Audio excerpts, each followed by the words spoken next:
following program contains coarse language, and due to its content, it should not be viewed by anyone.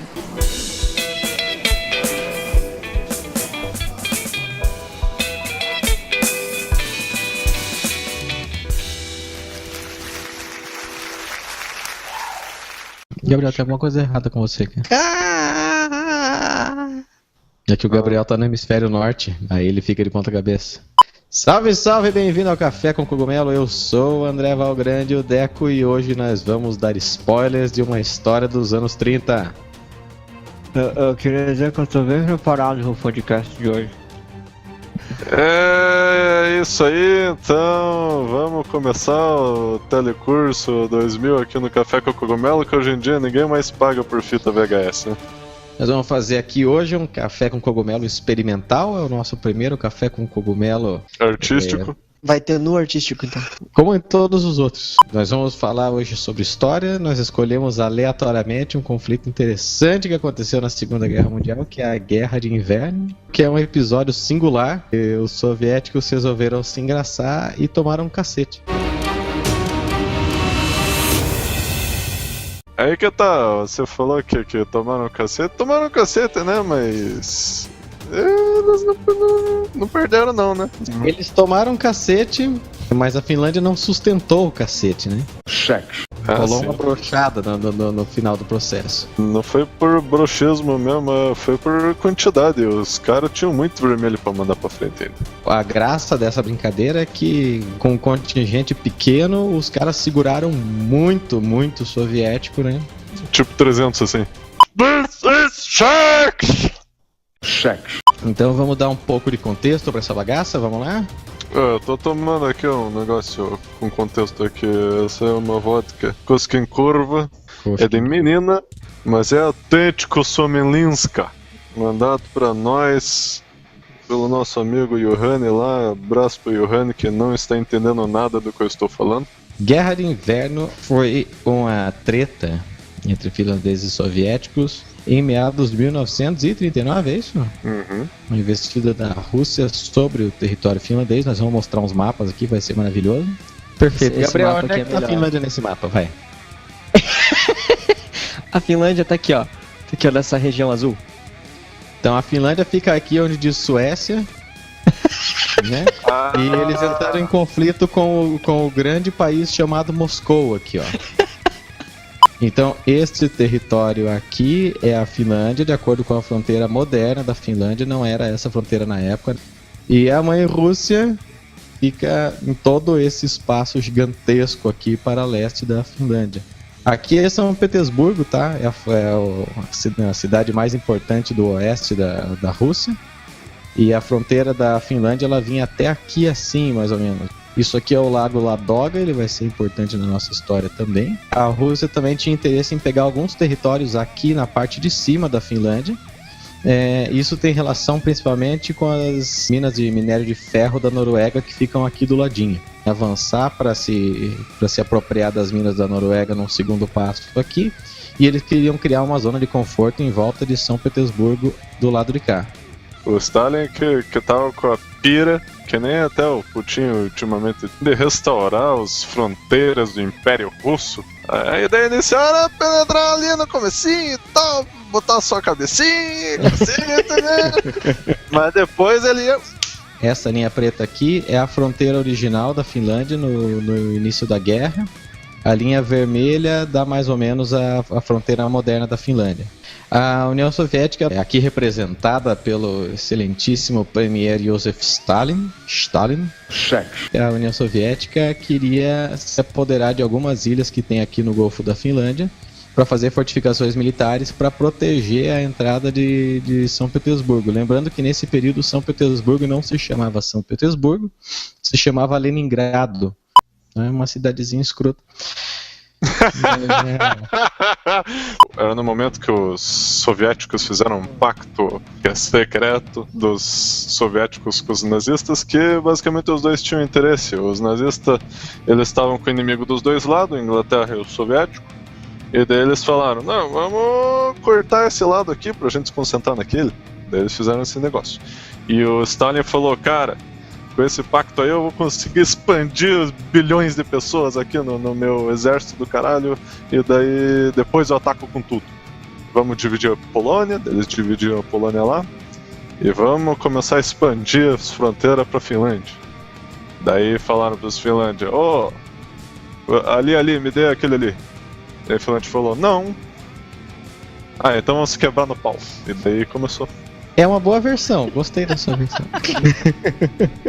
E nessa época tinha rolado um negócio na União Soviética que era o Grande Expurgo. O Stalin, ele resolveu desaparecer com todos os oficiais e os administradores que não eram 100% leais a ele.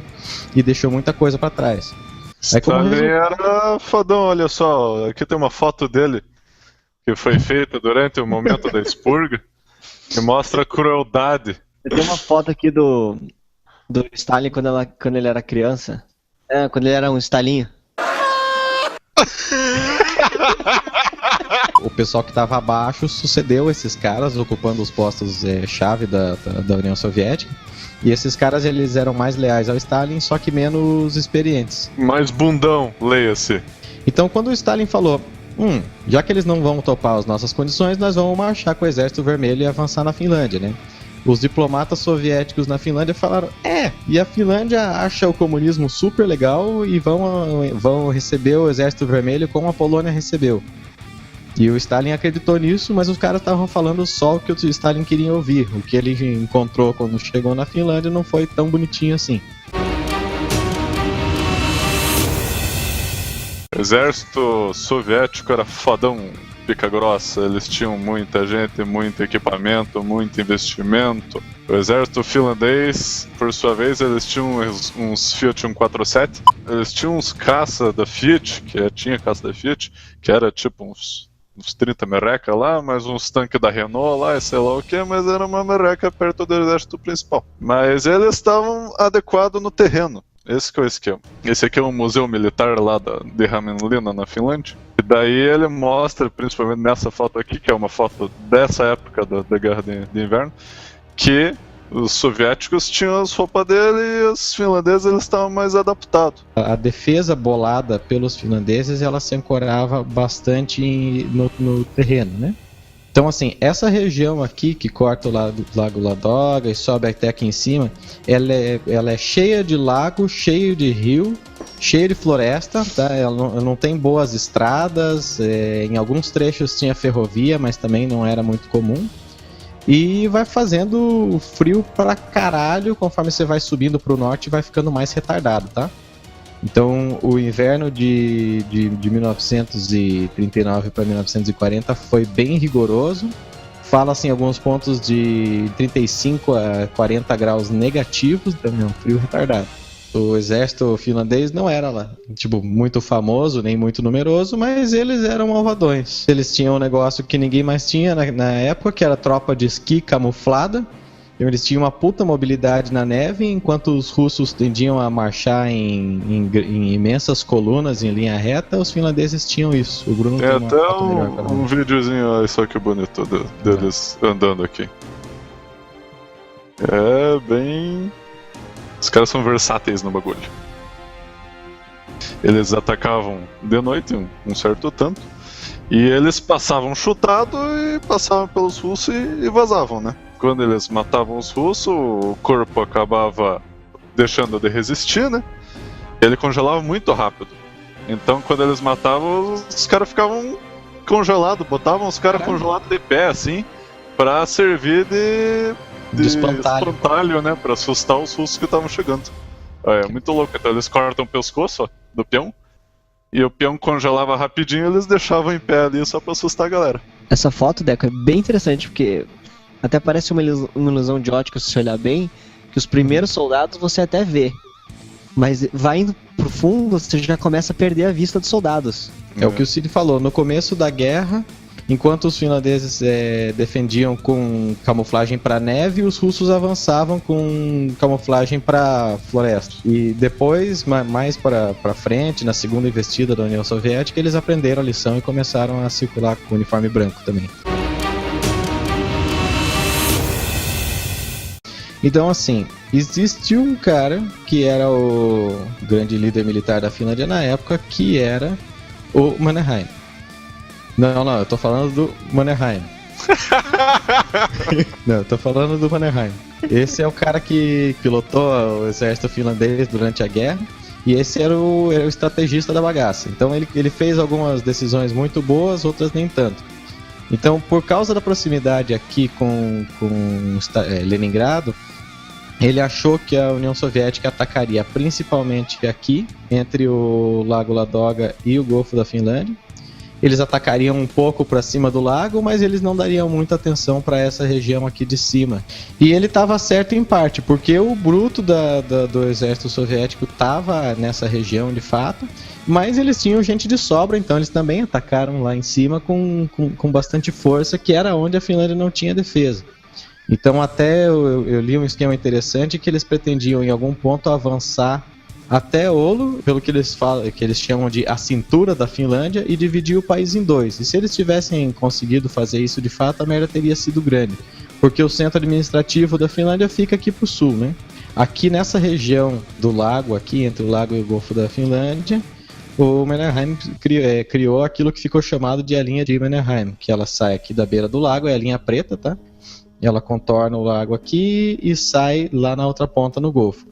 Então isso é uma fronteira de mais ou menos 100 quilômetros, que os caras colocaram um monte de fortificação ali, cercas gigantes de arame farpado, colocaram um obstáculo para tanque, eles colocaram o bruto da defesa deles naquele trecho ali. Aquele número de estrada ali é fiel, são 3 estradas principais, mais uns 2 rios ali no meio, né? Bastaria proteger, em teoria, né? Essas 3 estradas principais, que eles iam segurar a maior parte, pelo menos, dos tanques soviéticos. Então, no começo da investida, a União Soviética lançou um ataque contra uma cidade soviética, do lado soviético da fronteira, para criar uma boa desculpa para começar a guerra. E logo em seguida mandou um bombardeio em Helsinki, e em seguida começaram a avançar por essas linhas que a gente estava descrevendo ali, né? Os russos estavam ali na Segunda Guerra e tal, e quando teve a invasão da Polônia, eles viram os nazistas invadindo com o tal do Blitzkrieg, né, que é basicamente juntar toda a galera num bloco assim e enfiar com tudo. Cheque. Daí os soviéticos, pô, olha que massa, funciona, né? Eles entram e destroem tudo, é tipo no filme dos mercenários, né?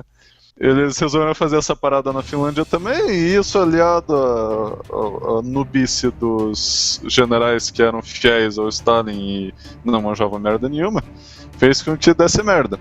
Então, principalmente ali na primeira investida da linha de Mannerheim, a galera ia entrando com tudo.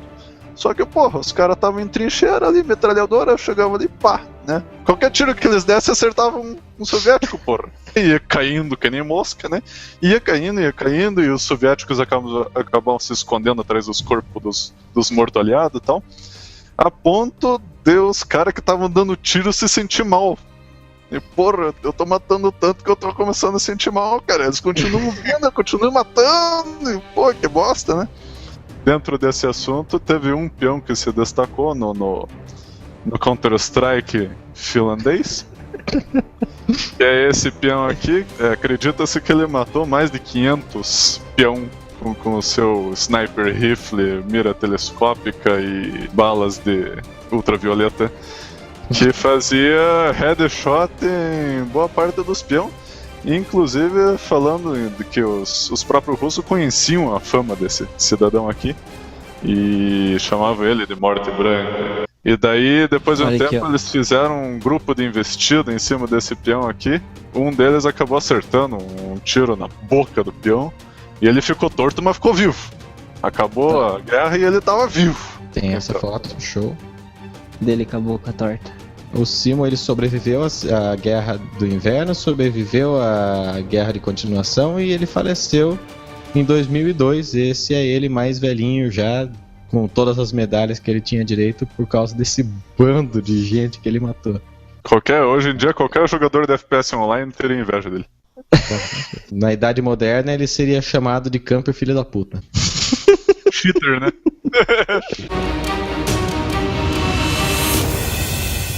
O Mannerheim, ele era o grande chefe do exército finlandês durante essa investida, ao passo que do lado dos soviéticos, o chefão, o general, era ninguém menos do que o Molotov. Quando os soviéticos avançaram com um tanque, os finlandeses se viram obrigados a improvisar, né? Então eles faziam os esquemas de colocar tora na frente dos tanques para desestabilizar o tanque, eles poderem atacar.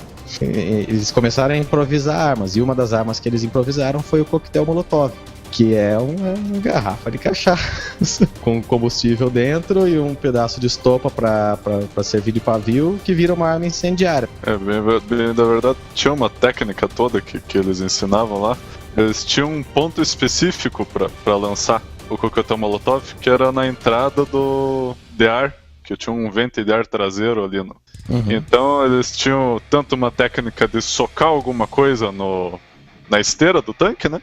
Como usar o Molotov, que é o que o peão tá mostrando ali, e jogar direto no vente que fica na traseira na exaustão.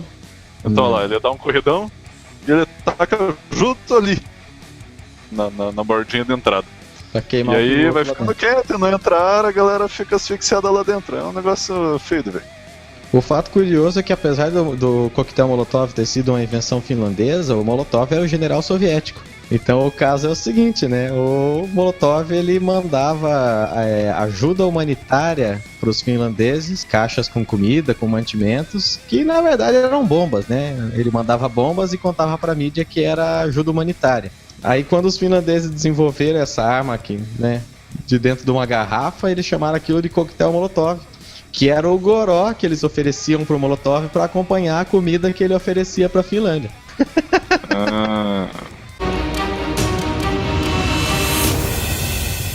Os soviéticos, eles tentaram avançar em vários dos frontes aqui na região do lago, mas eles eram cercados por água e gelo dos dois lados, né?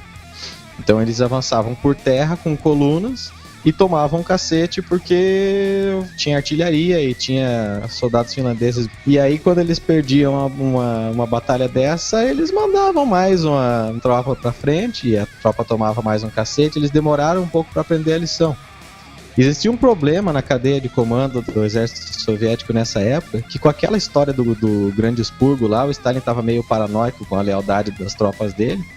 Então ele colocou comissários. Comissários de bordo? Os comissários faziam comissão de rabo? Não. Eles chegavam lá e falavam, esses comissários, eles não eram militares, eles eram políticos e eles questionavam todas as ordens de comando militar no fronte para garantir que elas estavam de acordo com a vontade do comando soviético. E aí os soviéticos foram avançando, os finlandeses estavam lá entrincheirados, eles tinham suas artilharias e tinham suas metralhadoras e eles conseguiram defender muito bem a posição. Os russos não eram muito organizados, eles tentaram fazer as técnicas de Blitzkrieg, eles mandavam assim, um tanque com um bloco de infantaria atrás. Aí o tanque saía correndo na frente e os finlandeses moíam a infantaria que ficava atrás. Daí depois eles davam um jeito de desmantelar o tanque. E assim foi acontecendo e morreu tropa soviética a Bangu. Nesse período o que aconteceu foi que as notícias do cacete homérico que a União Soviética estava tomando na Finlândia chegaram até o Stalin e o Stalin ficou putão. Ainda mais que era aniversário dele e era pra ser presente de aniversário dele o final da guerra. E aí ele colocou um cara chamado Trutchenko pra fazer, que era um cara mais escolado pra fazer uma investida que funcionasse. O Trutchenko chegou com um ataque mais organizado nessa região aqui. Ele teve duas ideias brilhantes. A primeira foi chegar com formações melhores, né, pra fazer o avanço. Outra ideia brilhante que ele teve foi tentar contornar a linha de Mannerheim, flanquear a linha de Mannerheim pela água. Note que a gente está falando do inverno filho da puta nesse período, então a água era gelo.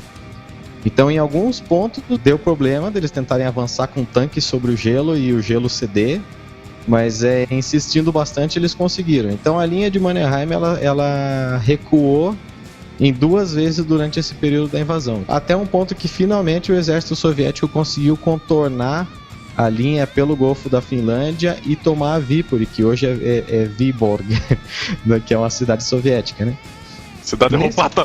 Nesse ponto da história, os finlandeses tinham um problema grave porque eles em momento nenhum eles tinham abundância de material, então eles já não tinham mais muita munição Eles estavam contando com uma primavera que não chegou, que daí ela teria derretido o gelo e impedido o avanço das tropas soviéticas pelo gelo, mas não aconteceu. E eles também estavam contando com a ajuda dos franceses e dos britânicos, que jamais chegou também. Então, depois que a linha de Mannerheim caiu e que começou a ficar muito fácil para a União Soviética avançar de Viipuri aqui até Helsinki, então os finlandeses resolveram ir até Moscou e trocar uma ideia com Stalin. Que guerra é foda, né, cara? Tipo, não, pera aí, para de atirar que eu quero falar ali com teu chefe ali, só um pouquinho, pera aí. Conseguiram bater um papinho com o Stalin e falaram, não, vamos parar essa merda, que nós estamos na bosta e tal. Daí o Stalin falou, mas então eu vou querer comer o seu rabo. E daí eles deixaram. Então, basicamente, aquele acordo que o Stalin tentou fazer com eles no começo da guerra, que é, vocês cedem esses territórios para mim, eles acabaram tendo que aceitar. Se você comparar o que o Stalin tinha pedido antes e o que ele reivindicou depois, era 30 km pra dentro, com Viborg e o caralho. A guerra durou, tipo assim, 105 dias. Então, do lado finlandês, 26 mil soldados mortos ou desaparecidos. Do lado soviético, 125 mil mortos ou desaparecidos. 43 mil feridos do lado finlandês. 188 mil feridos, concussionados ou queimados do lado soviético. 1.000 prisioneiros de guerra finlandeses, 5 mil prisioneiros de guerra russos. Os finlandeses perderam de 20 a 30 tanques, até porque eles não tinham muitos, e os russos 3.543 tanques. Caraca, é muita coisa. 62 aeronaves na Finlândia, 260 a 515, de acordo com estimativas distintas, aeronaves do lado russo. A Finlândia, que nunca foi reconhecida como uma nação guerreira, o exército não tinha fama, a nação mesmo nunca teve muita fama. Nesse período passou a ser reconhecido como um exército de gente grande que sabe o que está fazendo. Até o momento, a Finlândia só era conhecida por causa de metal, Nokia, Angry Birds. Ao passo que o exército soviético ficou marcado nesses primeiros anos aí como um exército mal administrado, um exército meio chulé. O que motivou o Kremlin a reformar a estrutura e refazer treinamento e turbinar o exército deles para conseguir encarar o que eles estavam querendo fazer na Segunda Guerra. E tem historiador que diz que se eles não tivessem tido essa experiência, era capaz dos nazistas terem chegado depois até Moscou, naquela investida maluca deles lá. Vale um adendo aqui, então, que é justamente a guerra de continuação. Ficou 15 meses de paz entre a Finlândia e a União Soviética. Em 41, a Finlândia se aliou à Alemanha nazista, porque a Alemanha nazista resolveu tentar avançar contra a União Soviética. A região da Caralha aqui voltou a ficar interessante. A Alemanha nazista resolveu avançar pela Estônia em direção a Leningrado para tomar Leningrado. E a Finlândia viu isso como uma oportunidade boa para reverter as perdas da Guerra de Inverno. Essa foi a tal da brincadeira, né? Porque a Alemanha resolveu avançar até São Petersburgo e fez, de fato, cercou a cidade de São Petersburgo. Foi um período de perrengue, os civis ficaram sem suprimentos, teve história de canibalismo, foi um negócio foda. Enquanto a Finlândia avançava para tomar os territórios deles. Mas lembre que a Finlândia, no começo da guerra, não tinha São Petersburgo. O território finlandês acabava aqui, nos meados do lago aqui. Então eles vieram avançando e quando chegou no lago eles falaram, ok. É isso. E aí o Hitler tava putão, pô, mas você não vai me ajudar a ocupar Leningrado? Né? Né? E aí a Alemanha cometeu alguns erros semelhantes ao que os soviéticos cometeram. Eles não estavam preparados para enfrentar o rigor do inverno. Eles não tinham a ajuda dos finlandeses e, em última instância, os soviéticos deram a volta na cidade e pegaram os alemães pela retaguarda. Cheque. E o cerco de Leningrado acabou, os alemães tiveram que desocupar Leningrado. Só que na sequência desse negócio, os soviéticos voltaram a investir e a Finlândia novamente achou que não era uma ideia boa ficar na guerra e novamente assinou paz com Moscou e novamente abriu mão daqueles territórios da caralho ali, que são da Rússia até hoje, né? É, como em qualquer relacionamento, caralho entra, caralho sai, caralho entra, caralho sai. Né? 5 minutos de putaria. Coisa gostosa. O Gabriel ali tá mamando ou não? Quando a gente vai falar de línguas. Ui. Eles quiseram pegar na caralho, penetrar no meio, ui. Pau no seu cu o tempo todo, né? A trolha vindo.